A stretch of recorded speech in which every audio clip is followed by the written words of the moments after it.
part of the Press Play Podcast Network.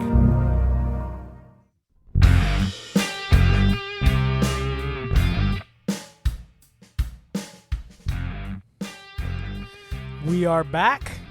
This Yes, is sir. the Ball Card Show, the sports podcast. For the Sports Collector. I'm Jason Otero, I'm Gary LeMaster. and as always, we are brought to you by the... Press Play Podcast Network. Well, we were gone for a while, and then we came back. We did. You were gone on a fun little trip out to the desert. Played the nice little PGA Tour course. Shot a solid 110, which you actually felt good about. Considering how much I've been playing, I was very happy. And you were playing with guys who don't mess around. There's no mulligans. There's no foot wedge. It's you had legit. one breakfast ball. Yeah. Got on to the go first down tee. to Mesquite, Nevada, and play Wolf Creek and Falcon Ridge, and then what's the other one called? Conestoga? I think I'm mispronouncing that. All I know is you were sending me pictures, and I was jealous as hell. It was so gorgeous and so difficult. Yes. Like the one picture you showed me, the tee shot was like an elevated tee shot that had like 220 carry Over just a to canyon. get over a canyon. So you're either in the canyon or you're in play. Yeah. And then No in you between. could, what you found out is you could clear the canyon and be out of play. That's what happened a lot of times. So, but that was a lot of fun, and then we had a lot going on last week. So we're back, and we're ready to talk to your ear holes. The good news is as we were planning this episode, we realized that we probably didn't miss a lot of content for you guys over the last couple of weeks. There just hasn't been a lot happening hobby-wise. No, there really hasn't. There just hasn't been. So I guess you could turn this off now because there's nothing to talk about. Oh, no, we're still going to talk about things. You may or may not be entertained by them, but we're going to do it. For as much non-content blabbering as we do, we actually had complaints about a 30-minute episode. Did we? I didn't catch those. Yeah, well, I mean, at the end of the day, I know when I'm listening to podcasts and I'm used to a 45-minute or 60-minute, I will plan, like, this is what I'm going to listen to on this drive. Yeah. And then I'm halfway through the drive and it's done. It's like, that sucked. Well, maybe that's what it was. But it's good to know that people really want it that bad. So just our wives don't want to hear us that bad. Just for your listening pleasure, we're gonna fill time like we've done so far for 2 minutes and 40 seconds. Wow, that is impressive, and I think it's been reasonably entertaining. 2 minutes and 40 seconds. I don't know how that's possible. Yeah. We do have two releases I want to talk about. Okay. One that I would consider that was an unnecessary move of my cord, and it didn't benefit anything. It was bothering me. Well, you bother me. Fair. Existing. Wow, that's aggressive. That hurt my feelings. If I could pick you up and throw you in a well. It's both of our birthday weeks, and you're being mean to me. Yeah, it is. Bias things, people. Listeners. Lavishly pour gifts upon us. I'm going to go ahead and say this, and it probably isn't a popular opinion. Okay. So Mosaic Football released. I, to this day, believe Mosaic is still the most overrated and overhyped Panini product to be released in the last 5 years. Ooh. I don't understand why people like it as much as they do. There was all this talk about it being this limited run, this short. No, it's not. It's everywhere. It's everywhere. How are those base rookies holding up compared to a Donruss rookie? It's everywhere. They'd sell better than Donruss. A little bit. Yeah. A little bit. So here's the thing with, I think the reason people like Mosaic is twofold. One, the design really does look nice. There are lots of parallels to Chase that are not expensive. And there's still big stuff that you can hit. I think it's a chromium card. It's a shiny card that's not as crazy expensive as Prism. And there's good value there if you... What's the difference between a hobby box of Prism versus Mosaic? Where's Mosaic at? Between 600 to 800? No, Mosaic this year's like 4. Oh, that's better. 450, and Prism hasn't come out, but Prism last year was about 8. Yeah. The year before it was like stupid 13. Yeah. I don't know. I mean, I would agree that they're pretty cards, but I also feel like sometimes these parallels get so carried away and they actually just clash like crazy. Sometimes, but I'll tell you what, the stained glass design this year is beautiful. Mm-hmm. It may be one of the best looking inserts that Panini has ever made. Maybe it's a beautiful, beautiful design. Maybe this is a better way of saying it. I don't want to open a product that's 90% inserts and parallels. I'd say it's more like 40%. You understand what I'm saying. I'm but with you. Like, it's just a super washed out. So, like, you can get excited if you go to a dollar box, you start flipping through and you start seeing color. You're like, oh, it's 50 parallels of pink camo base rookies that are defensive players. Yeah, that's why you put them in your 50-cent box and then people buy them. Yes, you would think so. However, recently, and we'll dive into this a little bit more, people have been crazy with their pricing on this stuff. Well, yeah, people are crazy. Out of touch. Well, that's a parallel. Cool. That's cool. That's really cool. Nice. That's nice. It's not worth. It's what still a you think it 50-cent is. card. So, yeah, Mosaic Football is out. Now, being a Dolphins fan, there's always like some type of orange variation, so you can have some cool stuff there. But help me understand how Mosaic is achieving what Phoenix has already not achieved. So, part of that is just market perception. At the end of the day, I just mean visually. Well, don't we already have that product in Phoenix? To an extent, but not really. I think that Phoenix is a super underrated product, but it is what it is. Like Phoenix, I think they go too far because you're going to pull a lot of numbered stuff out of a Phoenix hobby box, but there's just a lot of numbered stuff. Mm-hmm. So it loses its. If every third pack has a numbered card in it, it loses the excitement, that dopamine dump that we get. Yeah. That little gambling itch that gets scratched when we hit something big. Like then 2 packs later, you're like, oh, I guess it wasn't that big of a deal. I guess so. They do good insert sets for like Hall of Famers. I do like that. I think they should take a note out of the playbook of, you're going to be so shocked to hear me bring this up again, the Topps Current Platinum Anniversary, where the vet parallels that they put in there have really cool pictures. I'd like to see more of that. I don't disagree. I think the focus with Mosaic is more about the card design than the pictures on the card itself.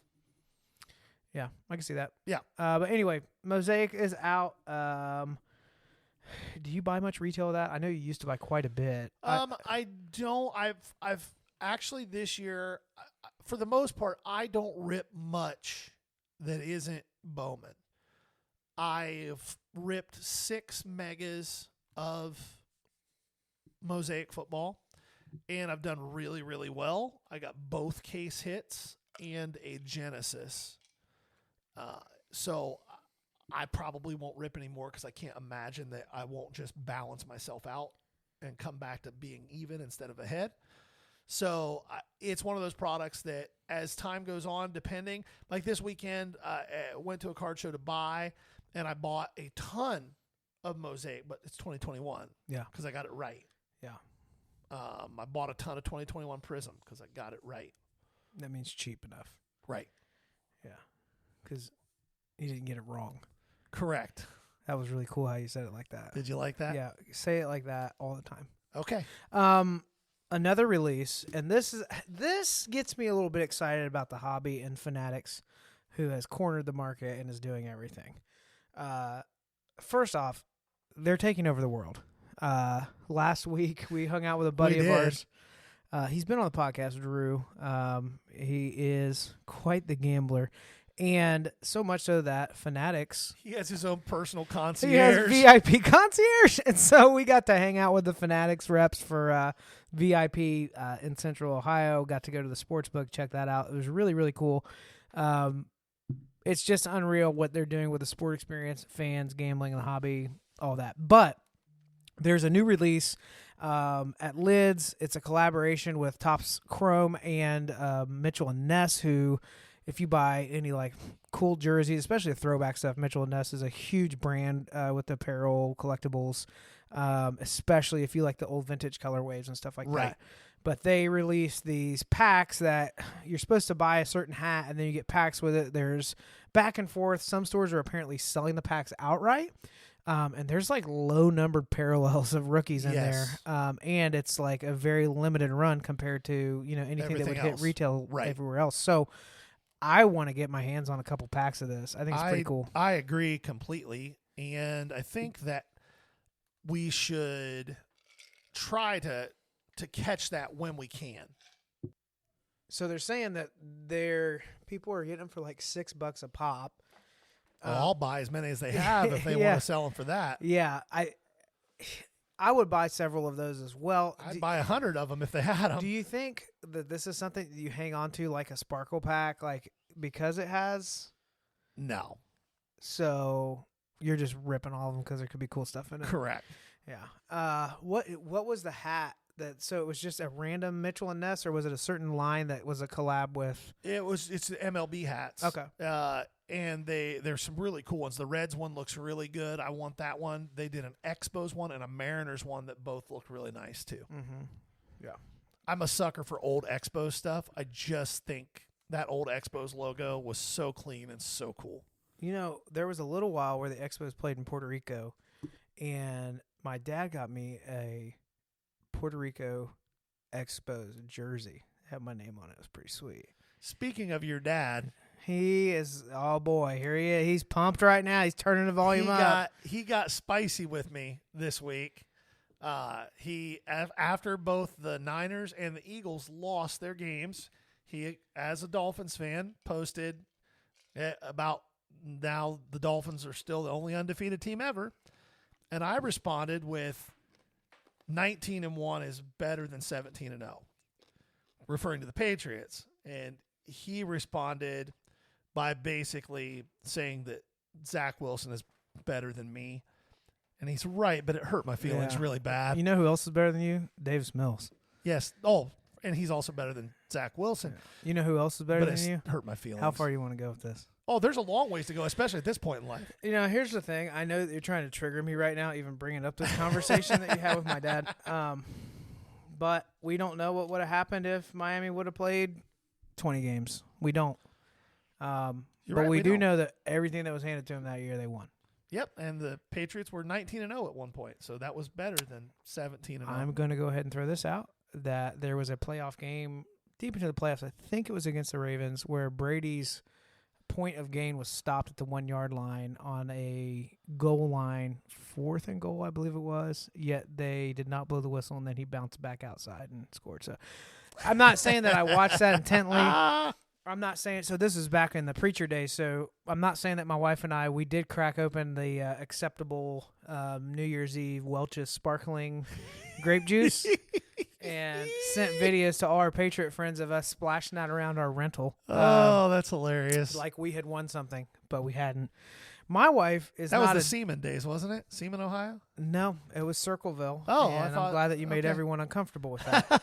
So, she's not even a Dolphins fan, but she hates Tom Brady probably more than anyone I know. That's my wife. No, my wife loathes Tom Brady. Yeah. Deeply and on a personal level. So that was celebrated by us. But let's keep going. Fanatics, down that rabbit hole. Fanatics Panini, we don't have much of an update. You're sharing with me that you're just anticipating bankruptcy coming at some point Panini soon. America, I think they're down to like $6 or $7 million in cash, which sounds like a lot of money, but for a company that size, that is not much operating capital at all. Right. So with that in mind, one of the things we were talking about today was redemption. So if you have a redemption right now, whether it is a big name or a small name, you need to be thinking ahead. Try to, if you've got a big redemption, see if you can get a white box. If you've got a no-name redemption, see if you can get some sparkle packs. I know guys that are getting multiple sparkle packs for like $5 to $8 redemptions. Yeah. So those of you that are a little newer to the hobby, or maybe you don't rip a lot of stuff, you just collect. When we talk about redemptions, just different products have a redemption, which means they have a card that they don't. You typically just don't have the auto for it yet. Correct. And so you'll get a card that says, this is good for this. You'll send this in, and we will get this to you eventually. Sometimes 8, 9, 10 years later. It has been sometimes 10 years while people are waiting on stuff. And you can imagine if you hit a first-round draft pick and that card would be worth a lot of money, and then they blow their knee out the second year and you get that card 5 years later, that's an insult. Or there's Zach Wilson. Here we go again. I haven't brought up Tua. I haven't brought up the Dolphins, and you've already gone into Zach Wilson twice. And all they've been doing the last couple of weeks is winning. So anyway, but what I was trying to say about the redemptions is, if you get those opened up, so let's say you have a Panini redemption, which they're notorious for taking forever. You have a little bit of latitude sometimes to say, hey, instead of this redemption, is there anything else you can do? I've been waiting a while on this. And rumor has it that they're actually giving out pretty sweet sealed stuff in reply to like cheap redemptions that they know they're not going to be able to fulfill, right? Correct. So you had some friends that were talking about it. What were they able to get? So they were able to get sparkle packs. I think right now it's mosaic sparkle packs. Mm-hmm. But those packs sell for $75 to $80 a piece. Yeah. I know that I got some replacements last year, and I got sparkle packs for them. And the cards that I got replacements were $20, $25 cards, and I got 3 sparkle packs. I sold them all for $80 a piece. Yeah, I got sparkle packs. I can't remember if it was like back in the early Facebook days for me, stacks were the big thing. So oh yeah, you don't see it much anymore because people just realize they're getting completely ripped off. There used to be decent stacks out there. I used to run really good stacks, but I remember back in the day. So the way it would work would be like $3 a card, and there's chasers in the stack of cards. There's 50 cards in here, blah blah blah. But I remember there were some where I was getting like sapphire rookies out of it. I was like $2-3 a pull. I was doing stacks that people realized were so good that usually within the first 20 minutes, somebody would come in and be like, I want all the cards in the box because then I get all the chasers. Yeah. And it was a great deal for everybody. I got all the money I wanted, and I didn't have to sit there for 3 hours doing it. They got all the chasers and all the cards. Everybody won. Yeah. Now we have what's called a repack, which is another way of playing stacks. To an extent, it is, except you don't get even any base stuff. You just... Right, you're getting hits, but they've done the math on it. They know exactly where those margins lie, and they're the house, and you're not going to win. Correct. Unless you just like get one box and get lucky. Correct. My point was, I ripped one of those, and it ended up being Panini Baseball. Oh, ouch! Yeah, so I didn't even hit anybody in that. NFL wise, a couple interesting things happening. We're going to run through that together, if that's all right with you. Let's go. The Jets are winning? ? Oh, they won 2 games. The game one was pretty impressive. Yeah, the game this week. So here's the thing I will say. That defense is legit. Yes. And can you imagine if they had Aaron Rodgers? Well, so here's what's crazy. Did you see Aaron Rodgers on the field without crutches throwing before the game? Yeah. Like, it doesn't seem crazy that he might be back in week 15. Gosh, that would be nuts. 14, and if they're at the edge of the playoff race and he comes back and can push them in, I don't see that happening. That defense is so good that they're going to be in games because they're not. Other teams aren't going to score. Yeah, because Philly scores. Well, yeah, Philly scores. And listen, this is how good that defense is. The Jets did not have their 2 best corners in that game, and they still picked off Jalen Hurts 3 times. Yeah, or 4 times, 3 or 4 times. And like that defense is the real deal. Yeah. So that defense will keep them in games. Mm-hmm. I will say this for Zach Wilson, the last 2 weeks, he has not been a train wreck. He hasn't been good, but he hasn't been horrific. Yeah. I still don't see a future where Zach Wilson is a functional starting full-time NFL quarterback that you can count on, but he may this year make himself into a long-term functional backup in the league. Yeah, this week was pretty impressive. The week before that, the Denver Broncos, who they're so bad, have just been getting rocked all year. And it made me bring this question up to you a little bit ago. You know, is Russell Wilson the most disliked player in the league right now? And how did this happen? Because it wasn't that long ago that everyone had some respect on his name, if you will. Well, fans did. I don't think his teammates have for a long time. Apparently, ever.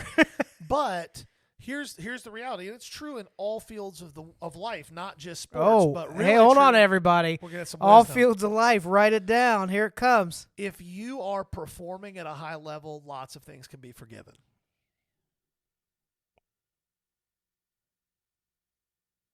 I mean, that's just the reality. If you're performing at a high level, people are going to ignore all of your warts. Well, but that's true and not true because you were just pointing out to me his QBR is better than Mahomes right now this year. Yes. But he's performing at that level, and people are not forgiving him. Well, the team is really bad. Sure. So he's not helping the team win, and he's in year 2 in Denver, a team that gave up their entire future for him. Yeah. And he's not leading them to wins. Individual performance without wins in the NFL, if you're a quarterback, how much? I think Justin Herbert, I guess skill-wise, if you haven't signed that contract, it means a lot more. Now that he's already signed it, it's like just put up or shut up. Yeah. But I think that let me say that again. From what I understand, people just want him to shut up. Well, yeah. When he went to Denver, I think a lot of the things that were behind the scenes in Seattle came to the forefront in Denver because Pete Carroll wasn't there to keep it from happening. So he did all those Broncos country let's ride where he just looks like a jackass. Like, if you're going to do that stuff, you better come out and be first team All-Pro and win games. Yeah, and he hasn't done either. Yeah. And it looks like Denver's in fire sale mode. Yeah. Their 2 best pass rushers gone. It sounds like Jerry Jeudy's on the block. Yeah. It would not shock me. This is a hobby play here, guys. It would not shock me in any way, shape, or form if Sean Payton benches Russell Wilson just to see whether Jarrett Stidham can be a guy. Yeah. Because they're not making the playoffs. What are you fighting for at this point? You might as well see what's there. And if the Jets come calling for a quarterback, it would not shock me if Russell Wilson gets shipped out. Now, do I think that can happen? Probably not, because Denver would have to eat a lot of the contract from a cap standpoint. But it would not shock me to see Jarrett Stidham get on the field. Now, listen, last year Jarrett Stidham got on the field and played pretty well, and his cards quintupled in value overnight. They're cheap again. If he gets on the field and plays pretty well, guess what they're going to do again? They're going to spike, and you can get them real cheap. Mm-hmm. Maybe not the worst play in the world. Drilling down a little deeper into how people feel about him, did you see the Shannon Sharp interview with Marshawn Lynch? Oh, it's brutal. Now, one thing I love about Marshawn Lynch is you never have to wonder what he's thinking. Nope, never have. Unless you want to ask him a question during pro week. Well, he wasn't. I'm just here so I don't get fined. Yes. Well, so Russell, a lot of people don't realize this. Russell Wilson had a TV show on Facebook, Facebook Watch. Okay. So it was a reality show, it was amazing. It was It was Marshawn Lynch doing all kinds of weird stuff. That's right. It was amazing. I forgot about that. It was so good. Yeah. He's hilarious. But yeah, you're right. He did this interview with Shannon Sharp, and he just took the Band-Aid off and just let it fly. Apparently, Russell Wilson has talked about this bond he has with people, and he's not quite perceived the way he... Delusional. And here's what's weird is... it's like a Tim Tebow vibe with less self-awareness. Yeah, I think Tim Tebow's self-aware. He's self-aware. He's like, this isn't for everybody, but this is exactly who I am, and I'm actually this nice guy all the time. Yeah. Russell Wilson, you wonder... It seems real fake. Or like a lot of effort, like trying real hard. Like fake. the one I could not forget was when I don't remember if we talked about this in the last episode or not, but when he talked about the London flight, the London game, and they're like, what were you doing? I mean, it's a long flight. Were you jet lagged? Blah, blah. He's like, no, I was just like doing lunges up and down the aisle, staying loose. You know what everybody else was doing? Playing cards and for sleeping. $500 a hand and drinking beers on the plane. So the story that Marshawn Lynch told in that interview with Shannon Sharp, that to me epitomized the Russell Wilson conundrum. Russell Wilson had a rough game. And Marshawn, being by all accounts a really good teammate, didn't have his phone number, so he reaches out to the PR guy for the team and says, hey, can I get Russ's phone number? I want to reach out to him. Let him know I have his back. Yeah. And the guy goes, yeah, hold on, I'll call you back with it. He calls him back in a few minutes and goes, hey, Russ will call you. So Russ didn't want to give him his number. He said he'll call you. So then about a half hour later, Marshawn gets a call from PR. Hey, did Russ call you? He goes, no. He said, the only call I got was from an unknown number. He goes, oh, that was Russ. He blocks his number. So Russ doesn't want his teammates to have his phone number. And then he gets on the phone with Russ. He calls him again. Russ calls him. He gets on the phone with him and is trying to explain to him, hey, man, I got your back. I know you're going to have mine. Russell was offended. Yeah. He was upset with Marshawn Lynch for assuming that he felt bad that he had a bad game. Mm-hmm. Hey, guys, if you're a quarterback, if you're a young kid that's a quarterback and you're listening to this podcast, it's probably not you. But if it is, if you have a bad game, you should feel bad. Yeah. And you should feel good when your teammates have your back, and you should have their back. You should not, after a bad game, be like, well, that wasn't my fault. Why are you calling me? Tell me, like, that encapsulated the whole Russell Wilson. And you've heard Richard Sherman talk about Russell Wilson in not glowing terms. Right. So Pete Carroll really did have that. So from what I've heard, just and other players talk about just how much of a player's coach he is. Although Marshawn talked about Pete Carroll, he was like, listen. He had some words about that. He didn't Super hate Bowl. Pete, but he, the Super Bowl, he came off the sideline, took his helmet, and went right in Pete's face and laughed at him. And then he talked about how Pete's a real rah guy, but he and Pete had an understanding. Going back to Pete being a player's coach, like Marshawn was like, listen, man, like I'm going to come to this meeting, but if we're not talking about things that apply to me, I'm bouncing. I'm out. Yeah. Like I'm not. Yep. I'm prepared. I'm ready to do my thing, but I'm not. Yeah. This. So. Yeah. It's worth going to listen to that interview if you haven't. Yeah, and back to Russell, he's probably pretty cheap right now. I haven't looked his stuff up, but it's not as cheap as you would think. Yeah. It's not as high as it was 3 years ago. Yeah. But 3 years ago, it was going nuts. It's not as cheap as you would think. Like a PSA 10 X-Fractor rookie is still a couple $100. Yeah. And I mean, the reality of it is that I still think Russell Wilson's a borderline Hall of Famer. I would agree. And like you said, like you look at his stats this year, just overall, he's thrown more touchdown passes than Mahomes. He has fewer interceptions than Mahomes. His completion percentage is higher. And he's got a higher QB rating. Mm-hmm. They're just 1-5, and the Chiefs are 5-1. Yeah. But there's this underwhelming feeling from a lot of people of like, just stop talking. Yeah, shut up. Yeah. Just shut up. Shut up and play. Shut up and dribble. That whole vibe from all the armchair quarterbacks. But it's interesting to see that. I agree with you on the Jets. It makes me a little nervous because I think they could spoil one for the Dolphins this year for sure. Let's talk just a few things that are happening NFL wise. Okay. Injuries and all that. Out of a situation that we're not surprised with because we talked about this.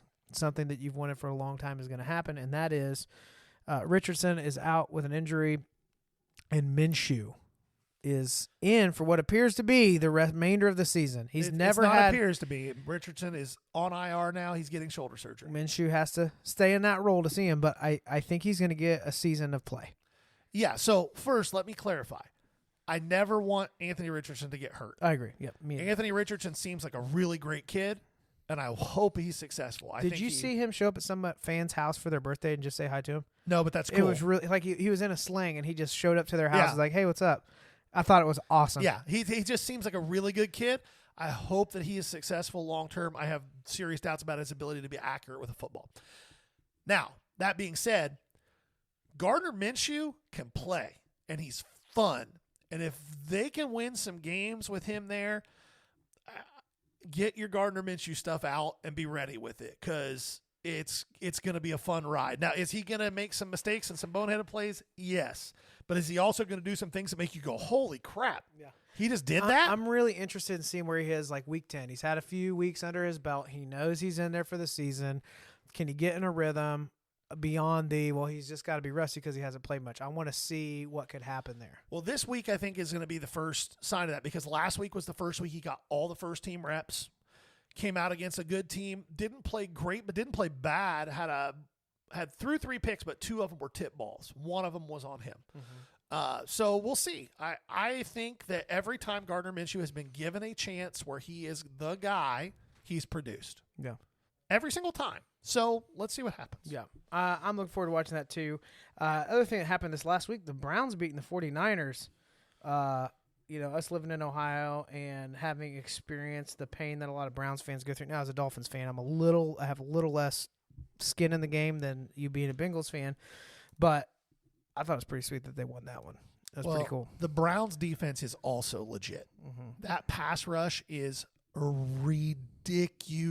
Myles Garrett is a man among boys. Freak athlete. And the secondary, Denzel Ward might be the most underrated corner in the league. Mm-hmm. Like, he's just that good. People don't even throw at him. Yeah. They're just like, oh, he's over there? Okay, never mind. Yeah. That game was weird. The Niners went down first drive of the game and just stuck it in. Mm-hmm. And you were like, okay, this is how this is going to go. Yeah. And then the rain started coming, and Purdy started struggling. Then Deebo Samuel got hurt. Yeah. And that made it worse. Then Christian McCaffrey got hurt. And all of a sudden, it was like, yeah. well, what's going on? And then the Browns got a little bit of life, and they seemed to kind of rally a little bit around P.J. Walker. I don't know what's going to happen there. I will say Deshaun Watson might be the biggest puss in the league right now. Whoa. He is about to miss his third straight game with the same injury that Derek Carr had. Derek Carr's was worse. Derek Carr did not miss a snap. Yeah. Deshaun Watson's like, I got guaranteed money, bro. Well, that's just what it is. 100% that's what it is. I don't think his teammates like him. So let's zoom out, because I think this is a good time to have this conversation. These enormous guarantee contracts. You look at Russell Wilson. You look at what's happening in Cleveland. Like, I understand you have to communicate the value and how much you prioritize, and every quarterback wants to have that title with the record. But here's the problem. You're really putting yourself in a committed place here. Well, there's only 2 quarterbacks in the league that have fully guaranteed contracts. Sure. Bless you. Oh, goodness, that hurt. You got Kirk Cousins and you have Deshaun Watson. They're the only 2 fully guaranteed contracts in the league. Kirk Cousins has performed.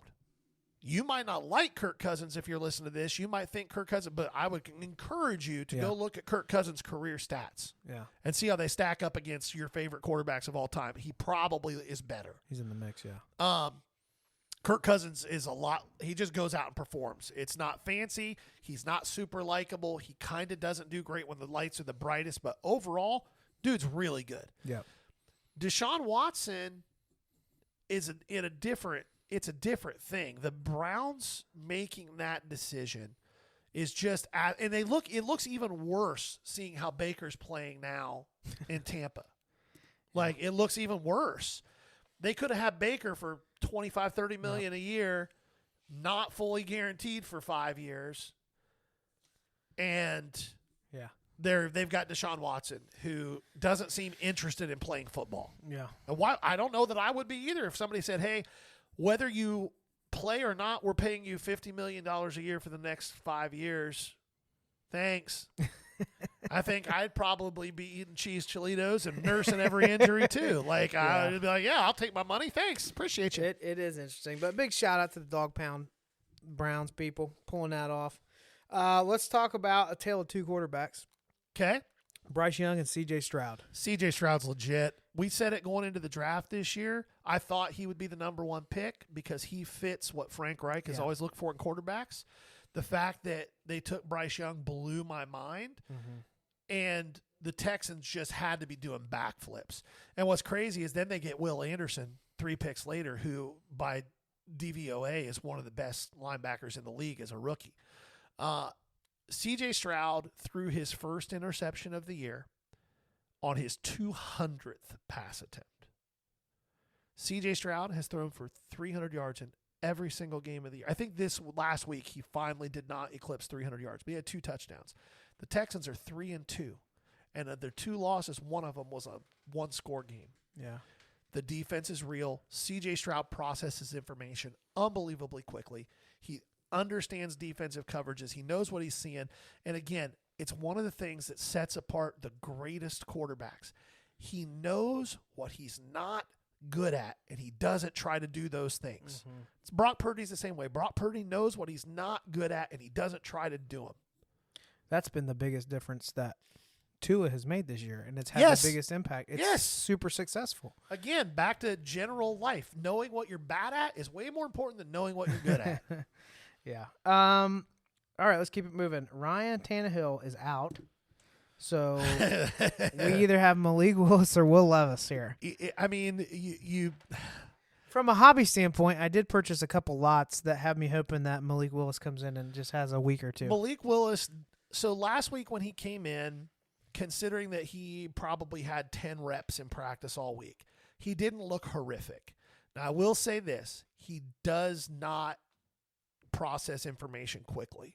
So if he ends up being the starter, which I think is probably likely to happen. If Will Levis was going to be the guy, they would have elevated him to the number 2 to start, but he hasn't been active for a game this year. Yeah. He will be now. He'll be the number 2. But with Malik Willis, he really struggles with what he's seeing. And it's not that he can't read it. He just doesn't read it fast.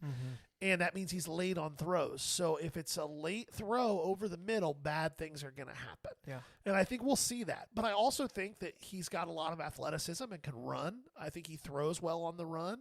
I think they can mix in some play action stuff and some move in the pocket stuff and some read option stuff with Derrick Henry. They also have the Spears kid, the rookie, who's really flashed at running back this year. So the Titans are in a weird spot. It's not like Tannehill was playing well. He's the worst quarterback in the league by numbers so far this year. But he's a veteran presence, and the team respects him, and they trust him even when he's not playing well. Yeah. So we'll see. I think Vrabel probably ends up handing the ball to Derrick Henry 30 times a game for a while and throwing as little as possible. At this point, Derrick Henry's got man, come on. Yeah, my legs are going to die, Coach. So much. Let's shift to baseball. Is that all right? Yeah, let's do it. Playoffs, Phillies look. It's ridiculous what the Phillies They really are doing. want it. They want it. Well, they're just one of the things that I think comes into play for. Oh, thanks, Alex. Guys, I'm going to tell you what's about to happen here. I've been wanting these since they announced them, but we're about to eat some Chick-fil-A, and I got that pimento cheese hot honey sandwich, and I'm going to shove it into my face hole in a little bit. But back to the Phillies. One of the things that I think baseball needs to address, and we've seen it in both leagues so far, giving the number 1 seeds a bye is not working very well because these other teams are playing and they're getting hot and it's carrying over, and then you're a team that sat for 10 days and this hot team comes in and you haven't played a competitive game of baseball in almost 2 weeks and they're just stomping you. The Phillies did that to the Braves. And now they're doing it to the Diamondbacks. I thought the Diamondbacks would put up a little bit more of a fight. It's a really young team. Remember, we talked about them at the beginning of the year this year. I thought they could make a playoff push. I didn't anticipate them getting to the NLCS. But Corbin Carroll's really good. The front 2 starters for that team are really good. But the Phillies, Bryce Harper, I read a stat the other day, and it blew my mind. There are 2 players in the history of baseball that have 15 or more home runs in 50 or less playoff games. Babe Ruth and Bryce Harper. That's it. They're the only 2 on the list. Bryce Harper is a really good player, but and he's always been a super competitive player, which is why a lot of people don't like him because he goes hard all the time. But man, when the playoffs start, a different gear kicks in for him, and he is on it. Yeah. So that team looks really good. Trey Turner's playing really well finally. Kyle Schwarber's playing well. Nick Castellanos is playing well. You know where you don't want to have an away game in the playoffs? Philadelphia. Philly, yeah, Ever. for sure. Any sport. Yeah. So now that series shifts back to Arizona, maybe they can win a game or 2, but I think the Phillies are going to be in the World Series. I think that's what happens. Let's head on down to Tejas, the Rangers and Astros. Everybody wants the Rangers to win. Everybody hates the Astros. How long is it going to take for that to change? Another 10 years? I don't know that it'll ever change until all the people who were alive during that are dead. I think at least not affiliated with the organization. Right.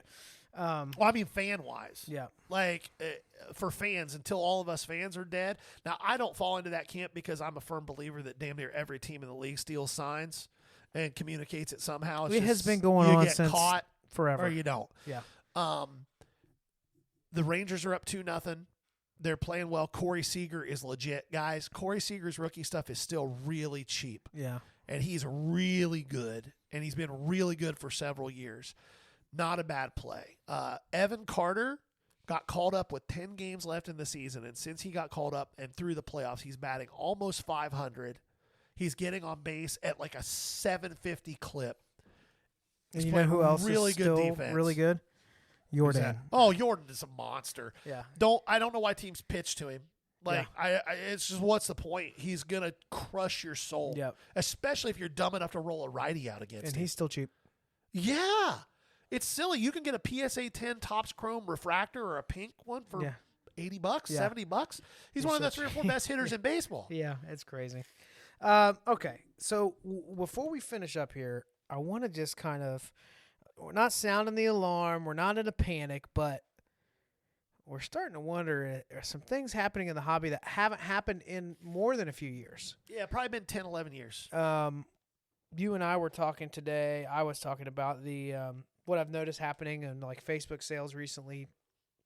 And then you've been saying just even people hosting shows, there's some different conversations. People are a lot more nervous. So is it possible that the hobby itself is slowing down in like volume participation? Not just prices, but overall, is there a slowdown coming? Yeah, I think that what I'm seeing, and it's about 6 shows in a row, so we're a month and a half of steadily decreasing foot traffic at shows. And this is the time of year where shows usually start getting busier because it's getting colder out. There's not as much stuff going on the weekends.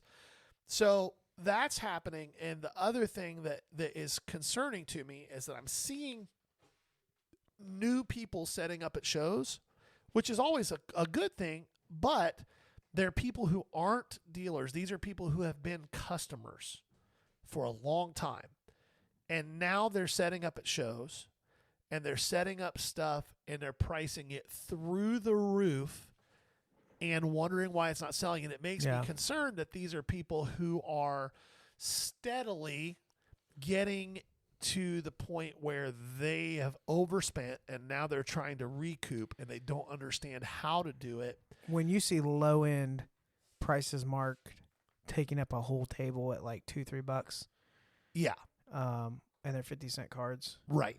It's an issue. Yeah, and so between that and foot traffic, now the thing that's encouraging is prices aren't dropping. It's not like prices are where they dropping 50% like they did here about a year and a half ago. I think pricing has stabilized, but volume is slowing down. The last time we saw this that I remember seeing it was like 2014-15. There was a little bit of a boom, nowhere near the boom that we saw in 2019, 2020, 2021, but there was a little boom in like 2011, 2012. And then we kind of saw that slow down, and then we saw the same kind of stagnation. And I think that's the right word. I think it's more of a stagnation. I'm hoping that Fanatics is able to drive more people into the hobby as they're doing I agree, because new collectors would be the catalyst to keep that moving. Correct. I think we have people that have finally given up that are like the sneaker flipper. Yes. Like they realize that the quick dollar, it takes a lot more work to get there. Everyone learned how to comp. Everyone learned how to appropriately comp in the last couple of years. And people are holding, like they're not moving at volume. You and I are happy to move things at a little bit of a discount at volume. We'd rather have speed, velocity, and sales. Yeah, 100%. But a lot of people are hanging on to that. So it's a really interesting thing. I don't think it's anything to be nervous about. And honestly, if you're a collector, this is great news. Well, what does Warren Buffett say? When everybody else is fearful, that's the time to buy. Yeah. There are great buying opportunities. But I will say this, one of the things, and I had this conversation with another friend who's a dealer the other day. I am, and you've seen it. You've seen me just say no to deals. Yeah. I am extremely rigid in the way that I buy and the percentages that I buy at. And I'm that way because I don't want to get stuck holding the bag. I would encourage you, if you are a dealer, to do the same thing. Yeah. Otherwise, you can find yourself in a situation where all of your spare dollars are tied up in inventory that you're going to have a hard time moving. Never spend more money on this hobby than you can afford to lose. That's really important. If you have a gambling problem, this is a terrible hobby to be in because you can justify in your head, well, I'm not playing cards. I'm not at the casino. I'm buying things that have some value. Some. Yeah, and all of a sudden you're $40,000 into credit card debt in breaks and you don't know what's going on. So That was just a little PSA. Yeah, we're not trying to say doom and gloom. We're just saying honestly, I'd like a little bit of feedback. Hit us up on Facebook. Let us know. Are you seeing that? Yeah. Especially if you're not in the Ohio area. Is this something more regionally happening? But we do have a lot of shows in this area, and Yeah. that could be part of it as well. Also, just in general, there's an economic impact, that we kept being told was going to be felt more and more and more. Not that people aren't feeling it, right, with their day-to-day expenses, but I'm beginning to wonder if we're starting to see that actually play out a little further down the road than they expected. Well, and you made a point earlier today when we were talking about this stuff as we were planning the episode. Every election cycle, and this, I'm not going to be political, but just the reality is every election cycle, when people start getting nervous that their team may lose, it messes with the economy in general. Everything just kind of, everybody's butthole puckers a little bit. Like, ee! Thank you for that visual, Gary. You're welcome. You just pictured a butthole going. For the record, that is not what I said in our planning meeting today. But yeah, I'm interested to see what happens over the winter. I'm hoping that people have fire sales and I can buy up a lot of bulk. A lot of bulk. If you are a collector and you start to see that happening, tell people what you're looking for. Hey, I noticed that a lot of people seem to be getting out of the hobby. If you're interested in getting out, boom, boom, boom. And you might be surprised the bites you get on that. But I don't know. I think this is a good place to put a pin in it. Sounds like a plan to me. This has been the Ball Car Show, the sports podcast. For the Sports Collector. Bye now. Peace.